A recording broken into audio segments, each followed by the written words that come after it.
Yeah, for these short videos, I like to discuss what is redox reactions.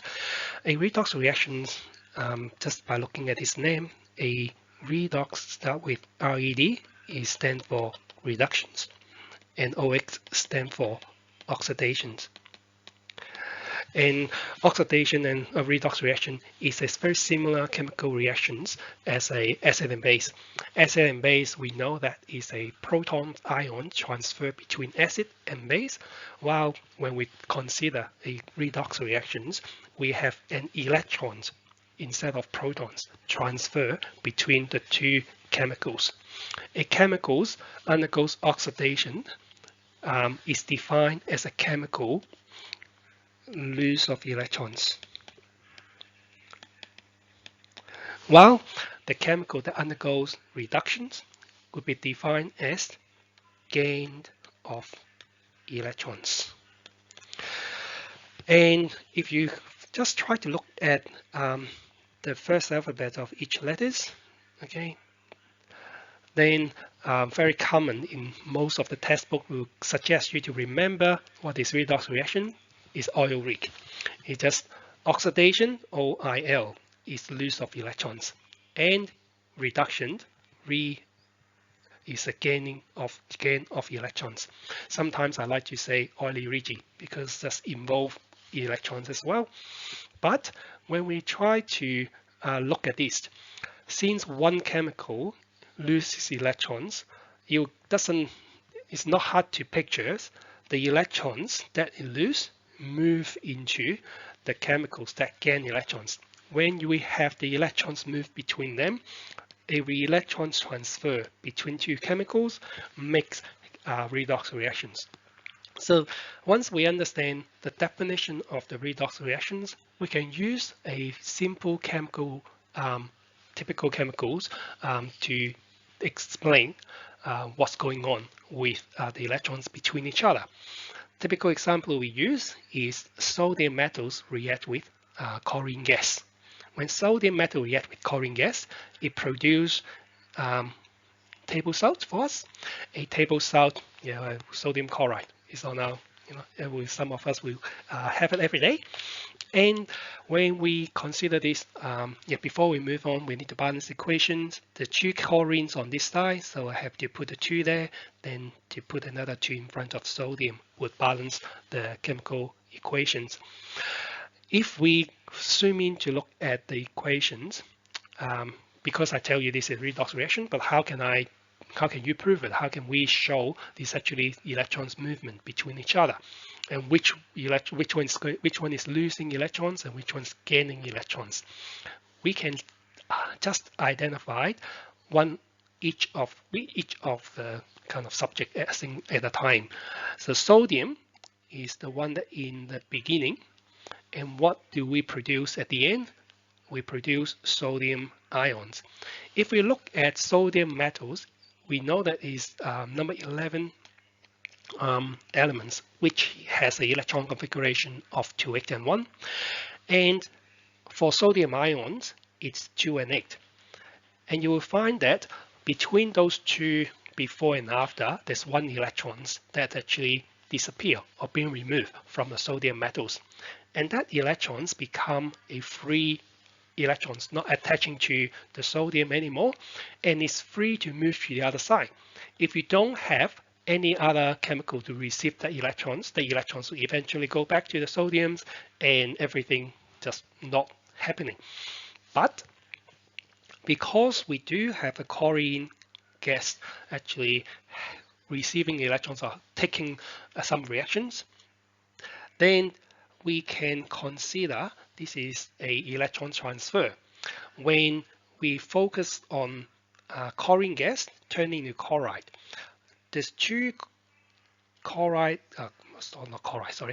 atoms in the beginning, and we balance equation for putting a 2 in front of the chloride ions. Since the chemical equation need to have equal number of atoms as well as equal charge on the same side, on 2 sides, the left hand side and the right hand side need to be equal. Overall charge for the right hand side is 2 negative,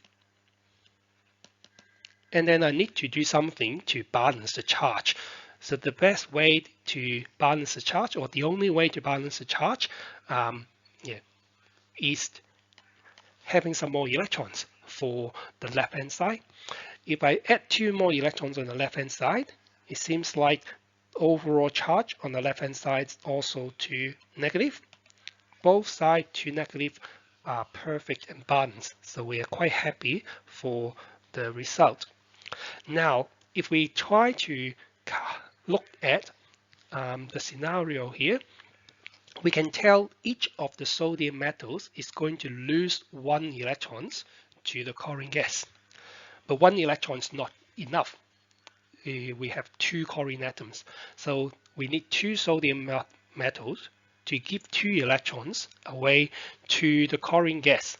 Once the electrons move from the sodium metals into chlorine gas, it forms sodium ions and chloride ions. And those two combine to form sodium chloride, which is the table salt.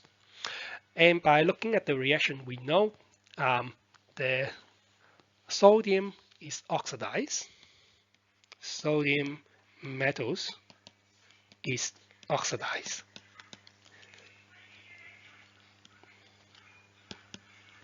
While the chlorine gas is reduced.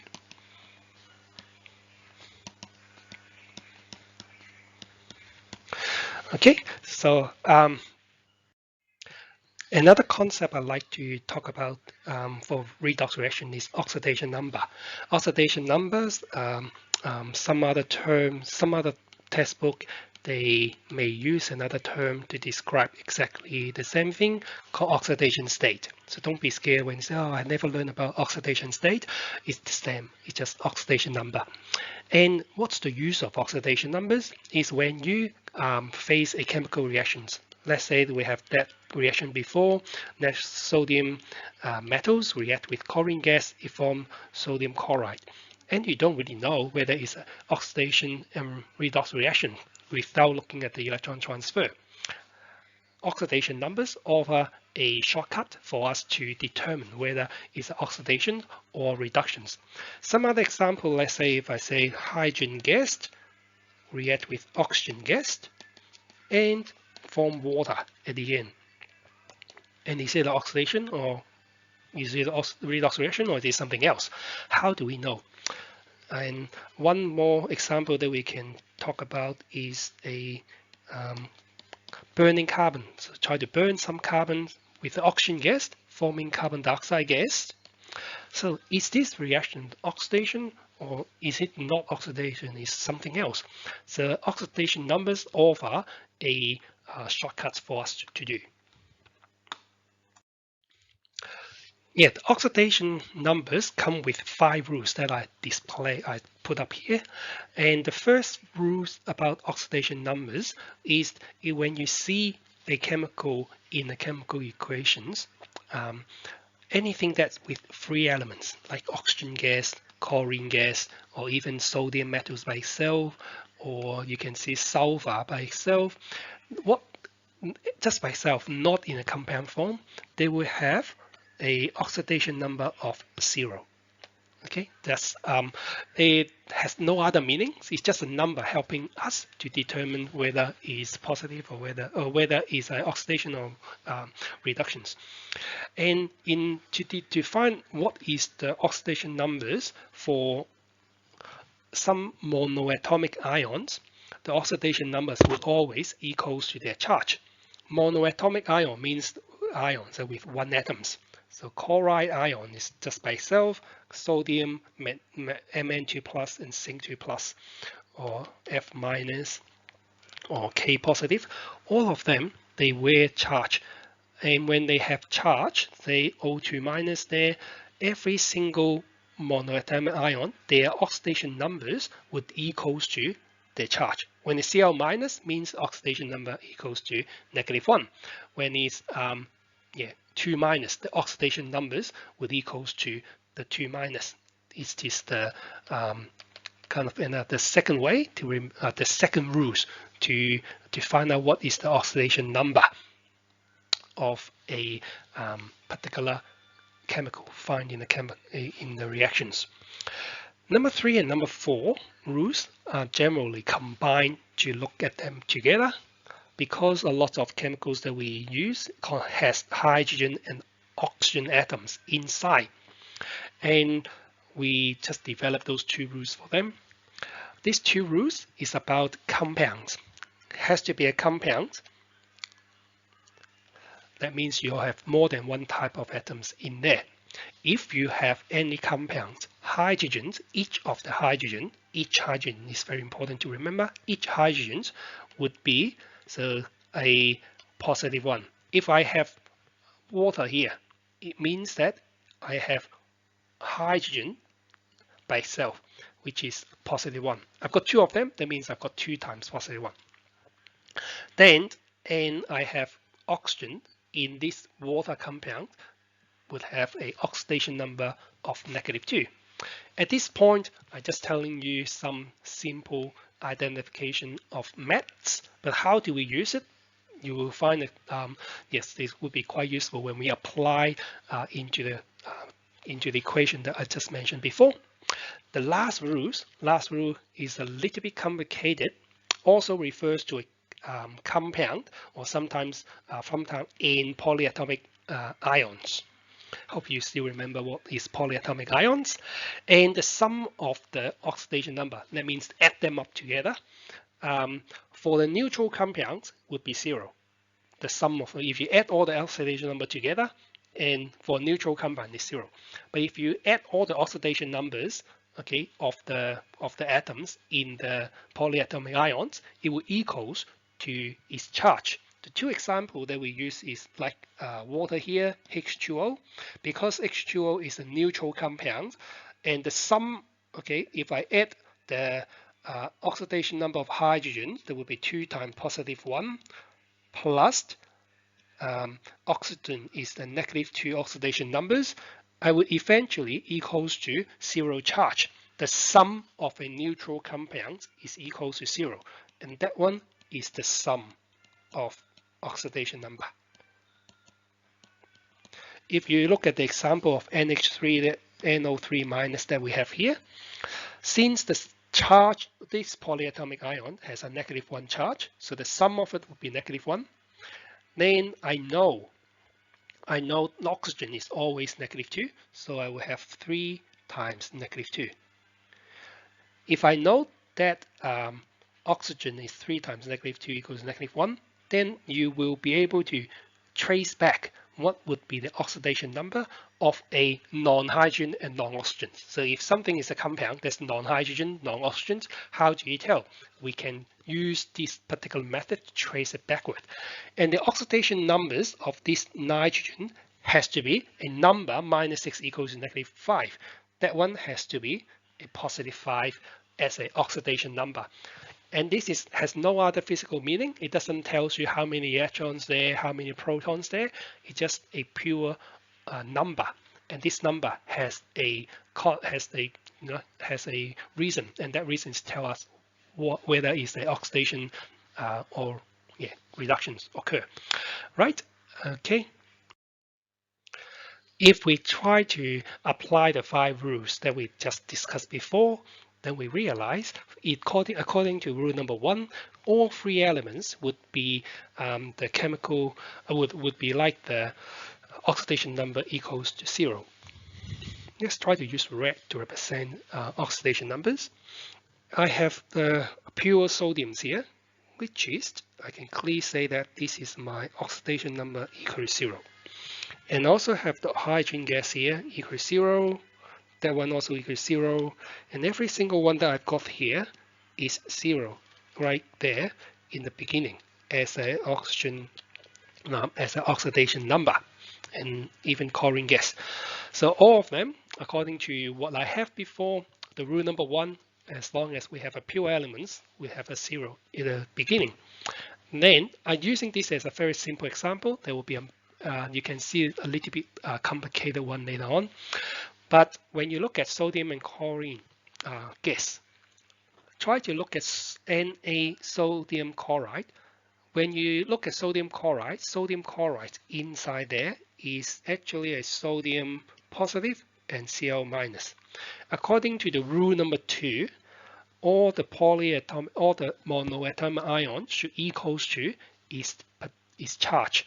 So therefore, the oxidation number for the sodium at the end of the reaction is positive 1, while at the end of the reactions, our chloride ions there is negative 1 as a oxidation number. That comes into the use of the oxidation number. If we find there's an oxidation number change before and after, I can clearly say this is a redox reaction. Is it a redox reaction? We can tell yes, 100%. Even though we don't know there's any electrons movement in between them, but by using oxidation number, we are able to determine it is a redox reaction. The same thing happened before. For H2O, it's a compound, and we know that for the rule number 3 and number 4, we can see all the hydrogen is actually a positive 1. Even though I have 2, I've got 2 of them there, but each hydrogen is positive 1. Just say the same thing here. Each of the hydrogen gas atoms is 0. Then I've got oxygen gas from 0 turn into negative 2. Looks like that I forgot to balance this equation before. Put a 2 here, put a 2 here, then I put a 2 in front of the hydrogens. So the coefficient doesn't change your calculations. We just try to determine what is the oxidation number of one atoms in there.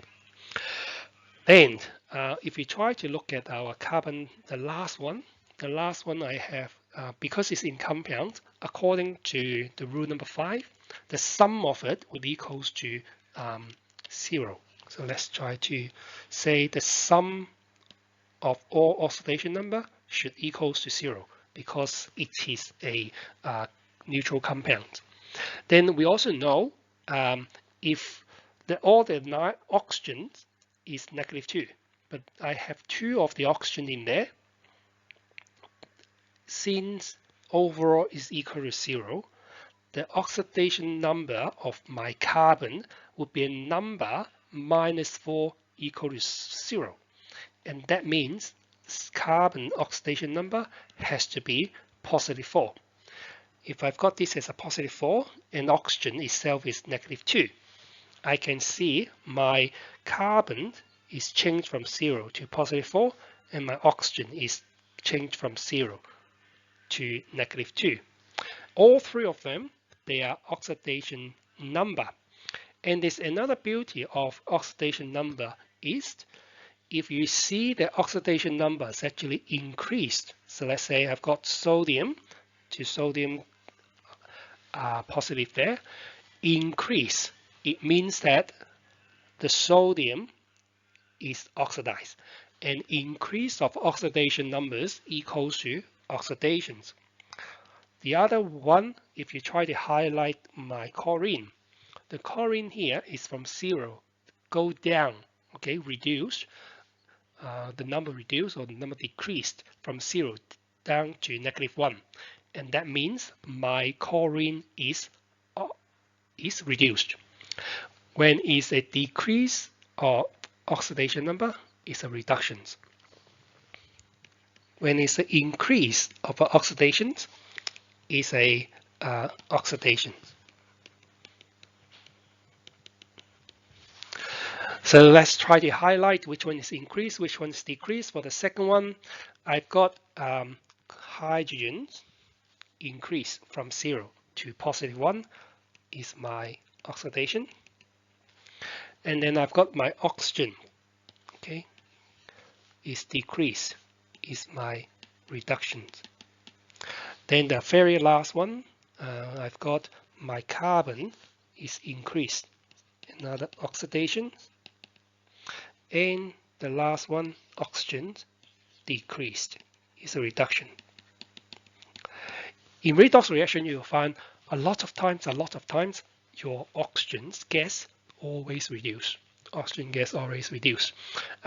This is also why we discover oxidation, because everything, like in the old day when it reacts with oxygens, it just turn into something else. And because oxygen gas involved, we just realize, okay, this is an oxidation. But however, yeah, in the old day, they didn't realize this should be come in the pairs. Okay, and that's hopefully you will learn about oxidation numbers and you move on yeah, to next concept. The next important concept in redox reactions is about reactivity series. Reactivity series, we in year 11, we focus on metals a lot. What is the reactivity series of metals? It's not really hard to actually remember them, because we have a general ideas about what is reactive metals and what is stable metals. When you try to put the metals in water, so metals in water, and it reacts. So if there's some reaction occur, so the reaction take place, then you know that that one metal is more reactive than water. So that's why yeah, they kind of reacts, and it's a relatively reactive metals. If you find a metals, it doesn't really react with water or anything else. If you say, if you have a metal, we react with a trying to mix up with a very strong acid, then not even the strongest acid would make any reactions. Then we can tell these particular metals are very, very stable. By putting a stable metals and kind of put them in order towards to reactive metals, it is series. And this series is called reactivity series. And in reactivity series, I don't want to like go through every single metals, but just give you some general ideas. Anything belongs to group 1, they normally a more reactive metals. Sodium is a reactive metals.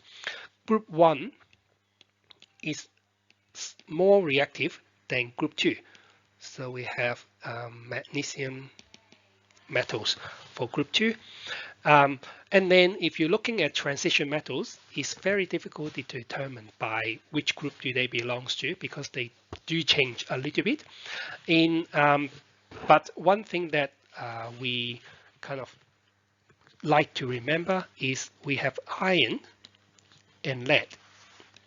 Iron is slightly more reactive than lead, and then iron is not as reactive as magnesium. Then we have some very stable metals, just kind of like looking at the end of the reactivity series, which is our copper, silver, and gold. And all three of them are pretty similar. So just yeah, and gold is the most, not the most stable, but like a very, very high end stable metals. If you put them in order, you'll find that this is what we call reactivity series. There's a not very good diagrams about the reactivity series of metals, from the very reactive potassium down to not so reactive, very stable gold. If that one is one display or representation of reactivity series, we are able to, as a chemist, we like to show off of chemical reactions. It's not surprising that we can use a chemical reactions to represent that particular series as well. If I try to put gold here at the top, then I would be able to having an gold ions gaining electrons, making gold. If I try to put silver ions next, just according to that reactivity series, having the gold and silver, and continue writing this one down. Let's say the next one, I can choose Fe 2 plus. It needs to be aqueous form when it's an ion. So you can see both of the ions that are used there will have aqueous, and we form Fe solid. When it's solid, means that they are pure metals. I have, let's say, Mg, 2 positive, gaining 2 electrons, becoming Mg solid. And the very last one, say sodium, having aqueous form, gaining electrons, having sodium solid. Now I've got another display of a reactivity series. Instead of having just ions or just atoms, chemists, we can use an equation to display. So now I've got my other reactivity series displayed as equations. I put a list of ions on one side and a list of metals on the other side. So there's metals and metals ions. Okay, and that is another representation of reactivity series. It's extremely useful in later the course. It helps you to kind of predict what chemical reaction would take place, and just where we learn at this point, and we'll have a look later. Before we continue looking at electrochemical series, there's a few terms that we need to understand before we're able to apply the concept. And the terms is the electrons moving between the reactants.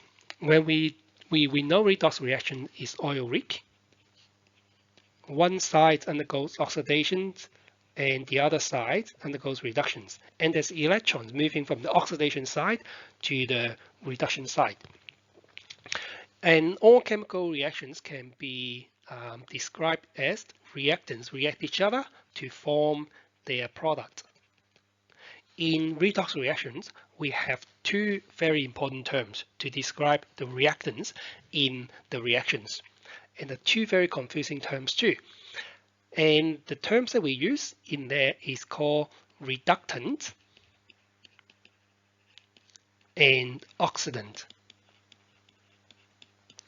Okay, and in redox reaction, reductants react with oxidants. Some other books or lots of books like to use nowadays use reductant called reducing agents, while oxidant, they call themselves oxidizing agent. And when they react, they form their final product. Okay, and why do we, like when you try to read that terms a little bit more, reductants is used to describe the properties of this chemical. Reductants means that it's a chemical that's able to reduce the others. So reductants is to reduce, not itself, other chemicals. While when you try to look at the oxidant, oxidant is an adjective, you try to oxidize the others. So it's to oxidize other chemicals. If you try to describe the whole situation, is our reductants undergoes oxidations to reduce others. Vice versa, the oxidant oxidize the others by undergoing reductions. So that's sometimes when we looking at those two terms are very struggle. But like for as long, just keep using those a bit more, then you'll be having a little bit better ideas after. So two terms for important: reductants, oxidants. Reductants, oxidant, and reductants undergoes oxidations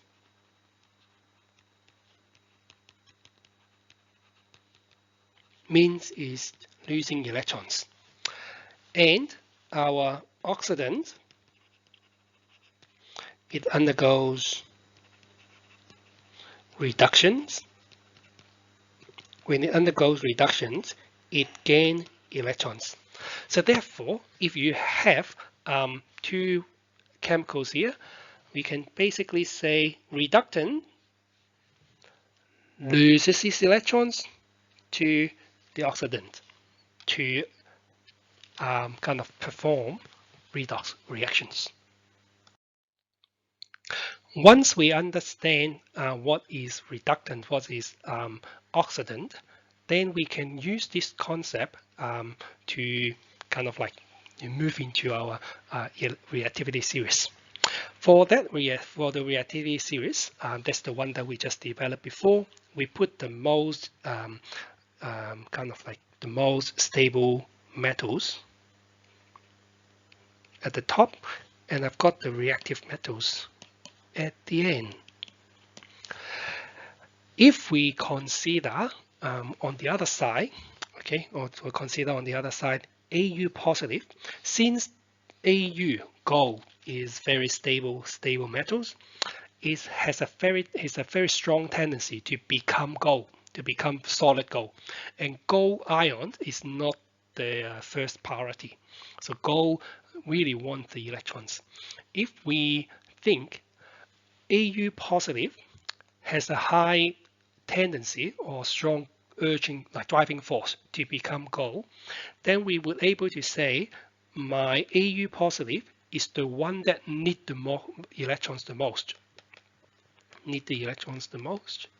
Since it has such a high tendency for demanding electrons, it will like to undergo reductions a lot.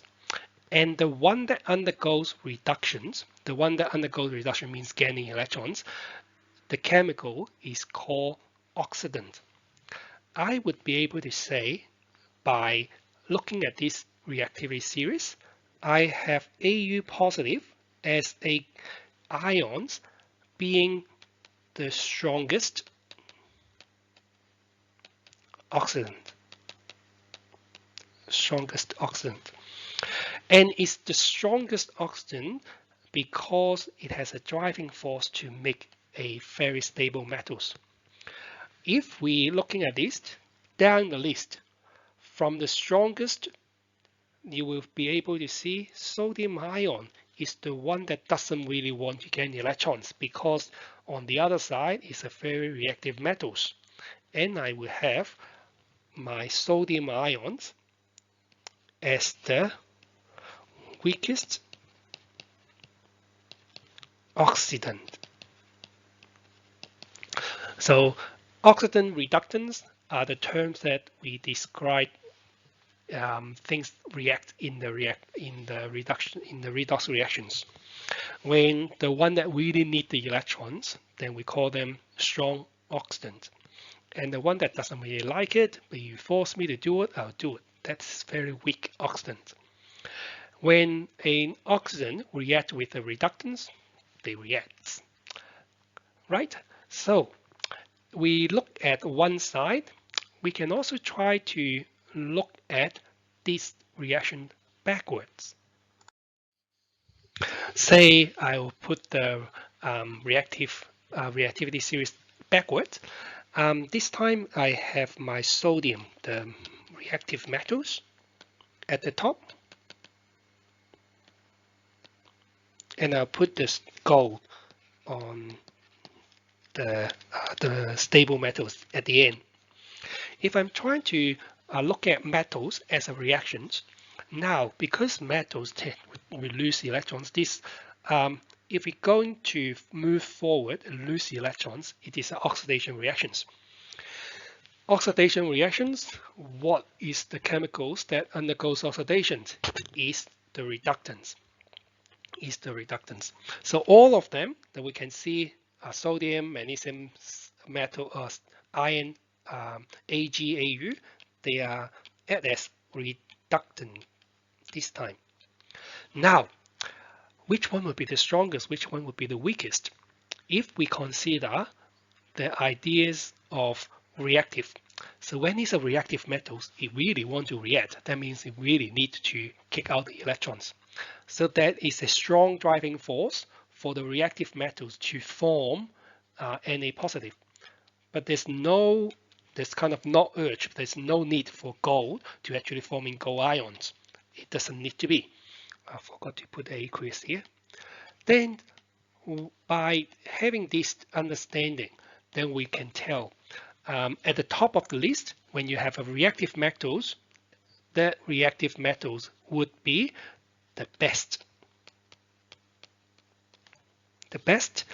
one to do oxidations, so therefore it is the best reductant.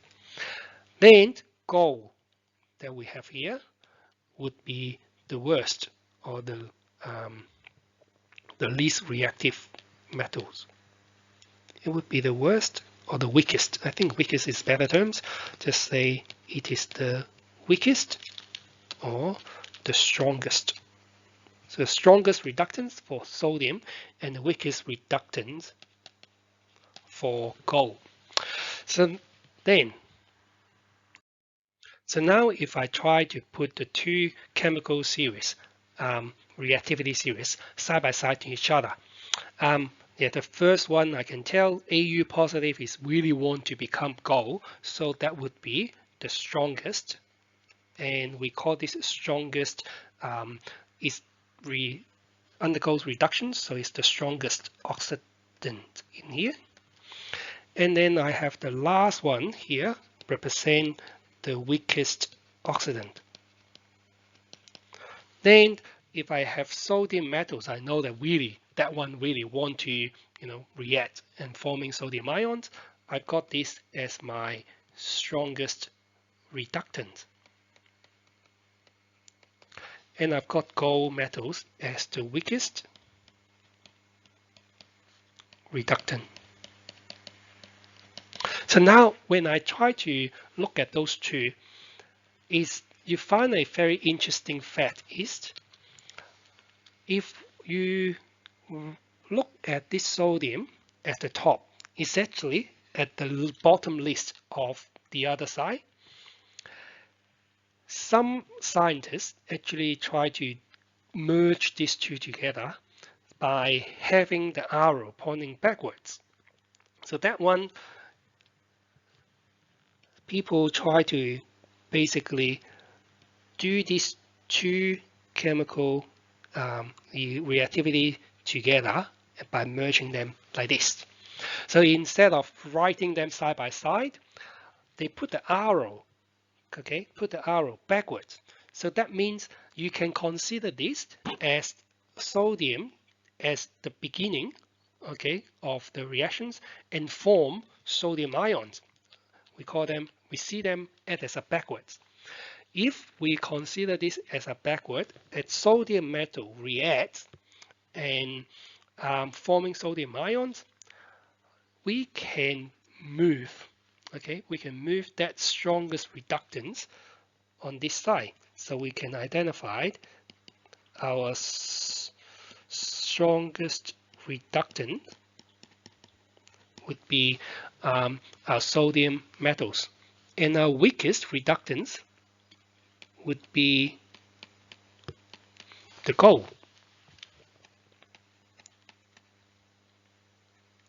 By joining these two reactivity series together, I'm now able to see a very nice picture, having which one is the strongest oxidant and which one is the strongest reductant, all on the same tables. So once we have merged these two reactivity series together, then I can clearly see the two sides there. Let's highlight the side that is oxidant in blue. So I know that I've got Au positive, Ag positive, Fe2 plus, Mg2 plus, and NH plus. They are all oxidant. And the oxidant doesn't react with oxidant. Oxidant only react with reductant, right? And then if we try to look at the other side, let's highlight them in orange, then I can tell gold metals, silver metals, iron, magnesium, and sodium, they are all reductants, but I know which one is stronger than the others.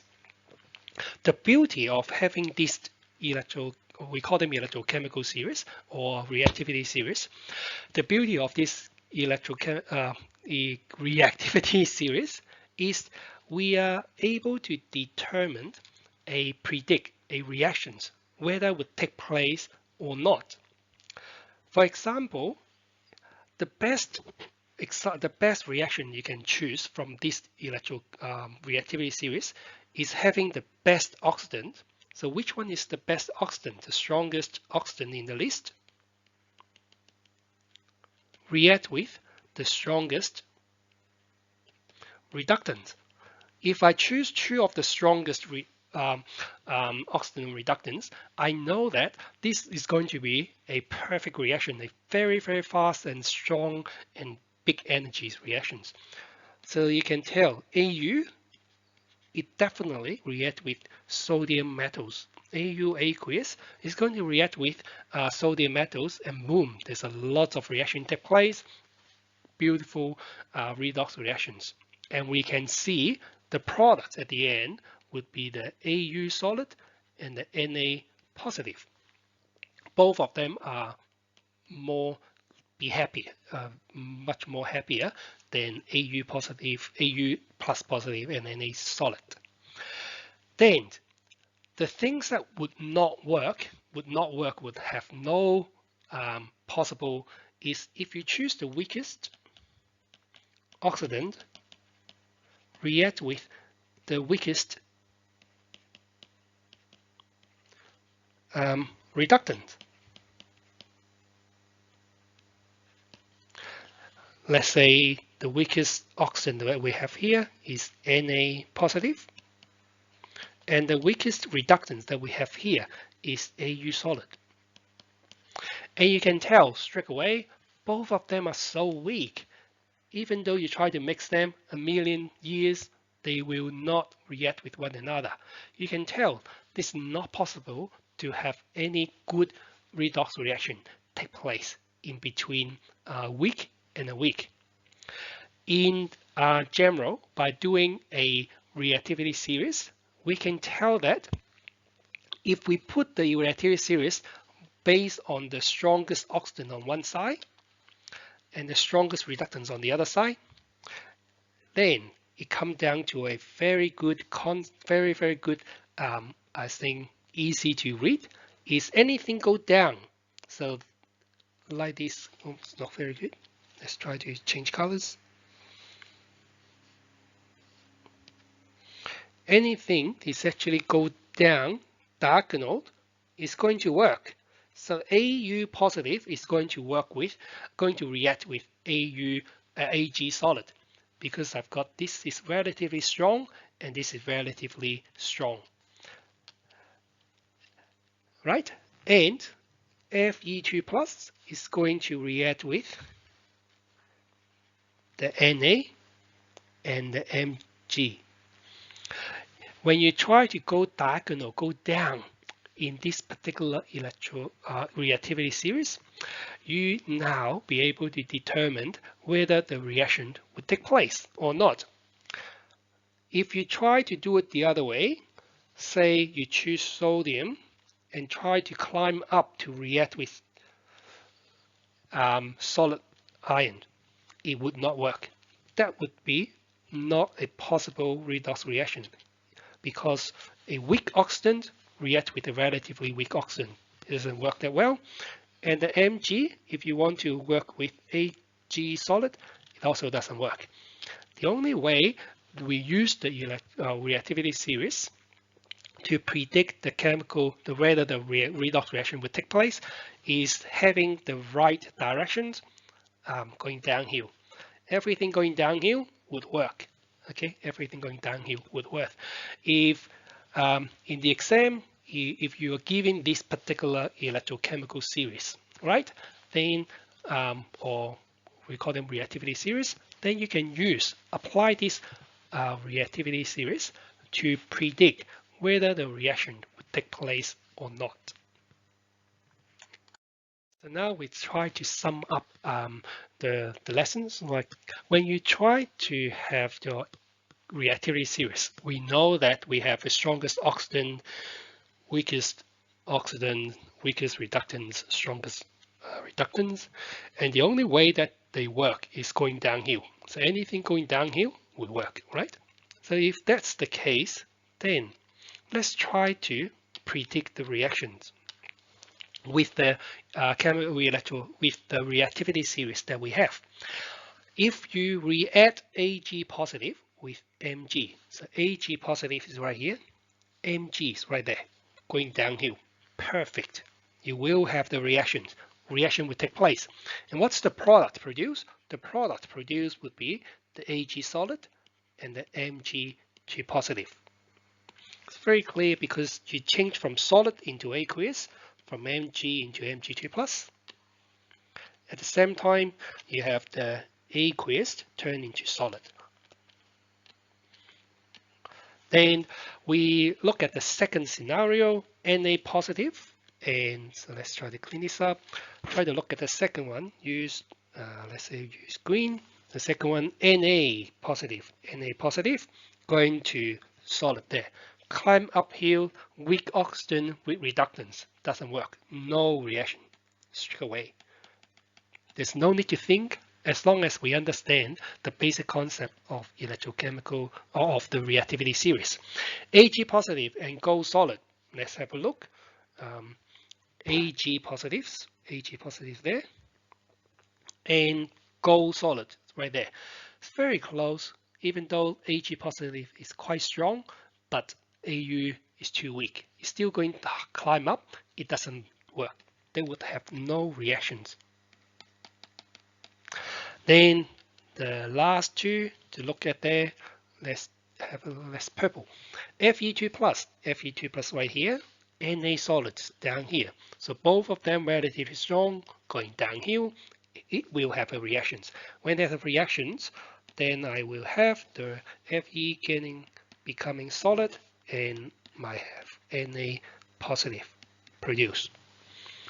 I haven't done any balancing equation yet, so I'll do some balancing equation after this, but just having this one just predict what would be the product produced. Last part, okay, Fe2 plus right here, Mg solid down there, still good, going very close to each other in this list, but still Fe2 plus higher and going downhill. It works, and the reaction will take place. It will have that solid and Mg2 positive aqueous as a result. So now we not only we can predict the reactions, whether it takes place or not, we are able to use the electrochemical series, reactivity series, to predict the product at the end as well. Okay, yep, thank you for listening.